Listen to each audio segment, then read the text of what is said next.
দেখছিলেন mercantile bank সংবাদ শিরোনাম। এবার জানাবো খবরের বিস্তারিত। আপনাদের সাথে আছি আমি সঙ্গীতা ইসলাম।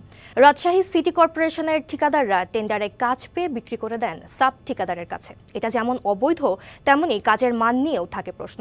কথিত এসব সাব ঠিকাদাররা বিল পাচ্ছেন না অভিযোগ এনে উন্নয়ন কাজ বন্ধ রেখেছেন। যদিও সিটি কর্পোরেশন বলছে যারা এসব অভিযোগ করছেন তাদের কেউই প্রকৃত ঠিকাদার নয়। প্রকৃত ঠিকাদারদের বিল বুঝিয়ে দেওয়া হয়েছে।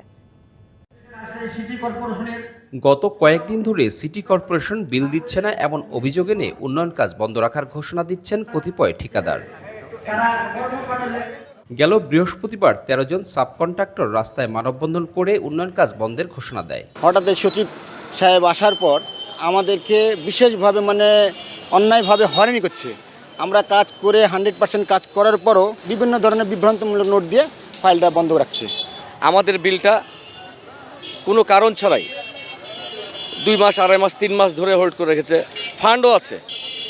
যদিও প্রকৃত কোনো ঠিকাদারের বিল বন্ধ নেই বলেই জানাচ্ছে সিটি কর্পোরেশন। কর্মকর্তারা বলছেন মূল ঠিকাদারের কাছ থেকে কাজ কিনে তারা সাব কন্ট্রাক্টর হিসেবে কাজ করছেন, যা অবৈধ। আমার জনমতে এটা কোনো বৈধতা নাই। যে সাব ঠিকা বা প্রতিনিধির বিষয়, সেটার আসলে কোনো প্রাসঙ্গিকতা আছে বলে সেটা তাদের নিজেদের রিলেশন। তারা সুনির্দিষ্টভাবে বলতে পারুক বা বলুক যে তাদের কোন প্রকল্পের টাকা আটকে আছে। আর যারা এই ভিত্তিহীন কথাগুলো বলছে তাদের অন্য ইন্টেনশন থাকতে পারে। অন্যদিকে ঠিকাদাররা দাবি করছেন সাবকন্ট্রাক্টে কাজ করা অবৈধ নয়, মূল ঠিকাদারের প্রতিনিধি হয়ে তারা কাজ করেন। বৈধতা তো অবশ্যই আছে। আমার প্রতিনিধি হিসাবে আমার তো সিগনেচার করা বিল মেলা কয়টা নিয়েছে, আমার সিগনেচারের অনেক কয়টা বিল হয়েছে। প্রতিনিধি নিয়োগ দিয়ে তার মাধ্যমে কাজ তুলতে পারবেন, সাইট দেখাশোনা করবে, সে বিল উত্তোলন করবে, সমস্ত চিঠিপত্র আদান প্রদান করবে, সমস্ত দায়িত্ব তার। এগুলো পিপিআর 3 নিয়মেই আছে। আমাদের ফাইলগুলো বারংবার ক্রস চেকের নামে বারংবার এটাকে উপর নিচ করা হচ্ছে এবং আমাদের বিলগুলো কোনোভাবেই আমরা সঠিক সময়ে তো পাচ্ছিই না, সময় ওভার হয়ে যেও আমরা এই বিল সাবমিশন করছি, তাদের কোনো কেয়ার নাই। সিটি কর্পোরেশনের দাবি কোনো উন্নয়ন কাজই বন্ধ নেই। আর আমাদের জানা মতে আমরা যাদের সাথে চুক্তিবদ্ধ তাদের কাগজপত্রই আমরা আমাদের কাছে গ্রহণযোগ্য এবং সেই অনুযায়ী আমরা প্রস্তাব প্রেরণ করি। তবে সরকারের উন্নয়ন কাজ বন্ধ রাখার সুযোগ নাই। সচেতন মহল বলছে ঠিকাদারদের কাজের মান ঠিক রাখতে নজরদারি বাড়াতে হবে সিটি কর্পোরেশনকে। Sourav Habib, DBC news, Rajshahi. Marine drive সড়কের ভাঙন পরিস্থিতি নিয়ে আরও জানাতে যুক্ত হচ্ছেন সহকর্মী মোহাম্মদ শাহিন। সরাসরি চলে যাচ্ছি তার কাছে। শাহিন, কতগুলো স্থানে ক্ষতিগ্রস্ত হয়েছে সড়ক? প্রশাসনের পক্ষ থেকে কি বলা হচ্ছে বিস্তারিত জানাবেন। সঙ্গীতা, আপনি যেমনটি বলছেন, আমি এখন অবস্থান করছি টেকনাফ উপজেলার মেরিন ড্রাইভের সাবরাং যে আপনার উপকূলীয় এলাকা আপনার মেরিন ড্রাইভ রয়েছে, সেটি হচ্ছে আপনার মেরিন ড্রাইভের যে 10টি স্থানে আপনার ভাঙন ধরেছে, প্রচুর জোয়ারে পানিতে ভাঙন ধরেছে। তার মধ্যে সেনাবাহিনী গতকালকে 34 ইসিবি গত 2 দিন রাত দিন 24 ঘন্টায় কাজ করে, যেটি একদম চাবরাং এবং হাসুরডেল, কুরের মুখ, মুন্ডারডেল 3টা স্পটসে বড় ধরনের আপনার ভাঙন ধরেছে। সেটি 2 দিনের মধ্যে ভাঙন।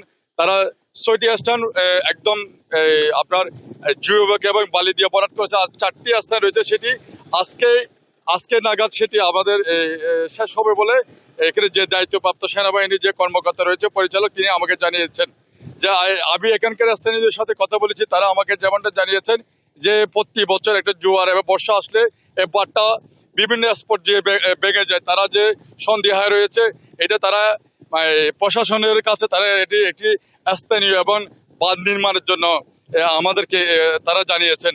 আপনি জানেন কক্সবাজার থেকে আপনার টেকনাফ সাবরান 0 পয়েন্ট থেকে 87 কিলোমিটার যে মেরিন ড্রাইভ রয়েছে, সেখানে আপনার বিভিন্ন স্পোর্টসের এরকম বর্ষা আসলে বিভিন্ন ভাঙন ধরে সেটি সেনাবাহিনীর প্রতিনিয়ত। সুস্মিতা, আমার কাছে সর্বশেষ মেরিন ড্রাইভ থেকে সংবাদ। শাহিন, ধন্যবাদ আপনাকে। সড়কে জমে আছে পানি, কারো তলিয়েছে বসতঘর, কারো ব্যবসা প্রতিষ্ঠান। নর্দমার বিষাক্ত পানিতে একাকার ঘরবাড়ি। সাতক্ষীরা শহরে তৈরি হয়েছে এমন দুর্বিষহ অবস্থার 1 মাসেরও বেশি সময় ধরে ডুবে আছে শহরের জনবহুল এলাকা। পানিবন্দী হয়ে চরম ভোগান্তিতে হাজারো পরিবার। প্রতি বছর বর্ষায় এমন অবস্থার সৃষ্টি হলেও জনভোগান্তি কমাতে নেই প্রশাসনের কোনো কার্যকর উদ্যোগ। এই চিত্র সাতক্ষীরা শহরের। বৃষ্টির পানি আটকে তৈরি হয়েছে এমন অবস্থার। বছর বছর বর্ষা এলেই এমন চিত্র দেখা যায় সাতক্ষীরা শহরে। এবার বর্ষার শুরুতেই কয়েক দফা বৃষ্টিতে তলিয়ে যায় শহরের গুরুত্বপূর্ণ সব এলাকা। পৌরসভার 9টি ওয়ার্ড ছাড়াও শহরের লাপসা, ব্রহ্মরাজপুর এবং আশাশুনি উপজেলার বুধাটা ইউনিয়নের অধিকাংশ এলাকায় জলাবদ্ধ, পানিবন্দী কয়েক হাজার পরিবার। Satkhira police lines, fire service কার্যালয় সহ বিভিন্ন সরকারি বেসরকারি প্রতিষ্ঠানও ডুবে আছে। চলাচলের জন্য কেউ ভেলা, আবার কেউ ব্যবহার করছেন নৌকা। খুব সমস্যা হয়, ছেলেপিলে মাদ্রাসায় যায়, যেতে পারে না। পানির হাতে কিভাবে মুক্তি করবেন সেইটাই করেন কেন, 16টা বছর আমরা পানির পরে। রাস্তার সমস্যা, পানির সমস্যা, আমাদের কোনো ড্রেন নেই। আমাদের স্কুলে যাতে অনেক সমস্যা হয়, এখানে আমরা স্কুলে যাতে গিয়ে পড়ে যায়, আমাদের ড্রেস স্কুলের ড্রেস ভিজে যায়।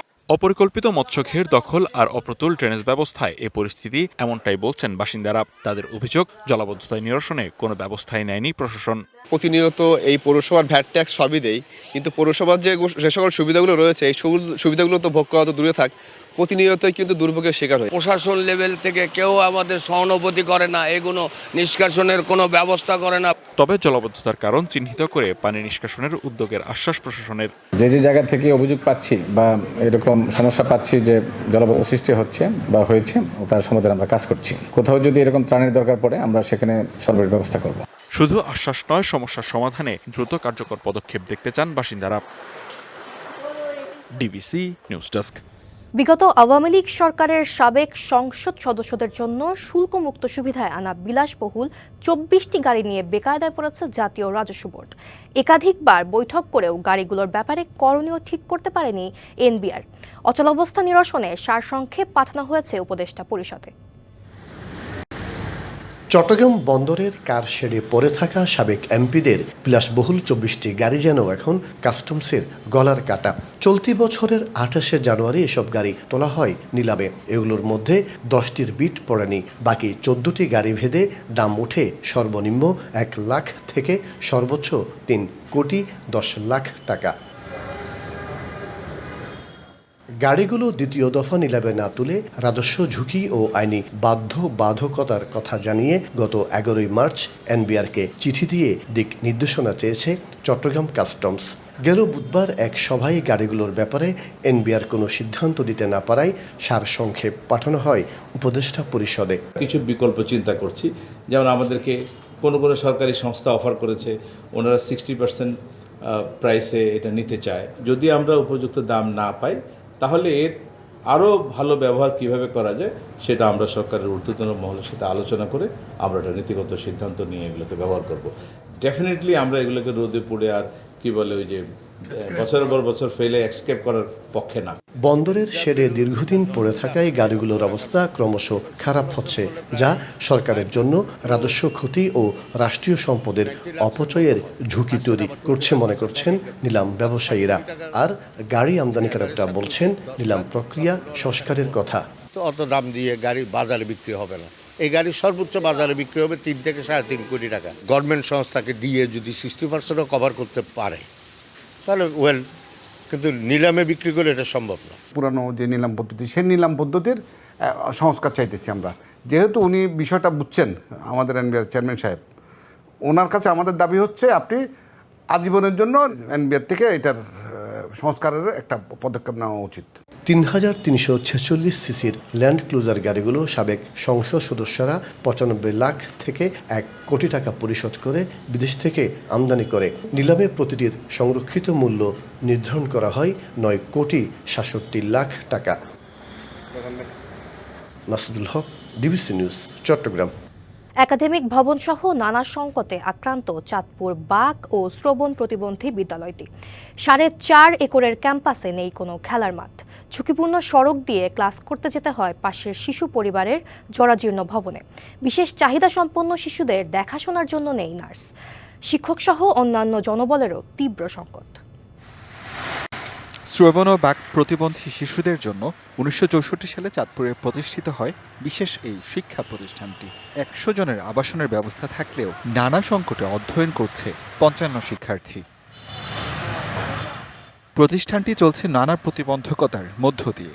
একমাত্র বিদ্যালয়ের ভবনটি 2023 সালে ভেঙে ফেলার পর থেকে পাশের সরকারি শিশু পরিবারের জরাজীর্ণ ভবনে চলছে শ্রেণী কার্যক্রম। সেখানেও হেঁটে যেতে হয় চাঁদপুর কুমিল্লা আঞ্চলিক সড়কের পাশ দিয়ে।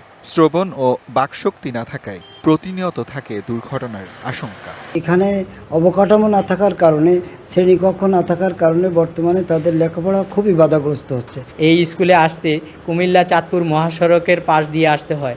এখানে বিভিন্ন দুর্ঘটনার শিকার হতে পারে আমাদের বাচ্চারা। কোনো নার্স নেই, রয়েছে শিক্ষক সংকটও।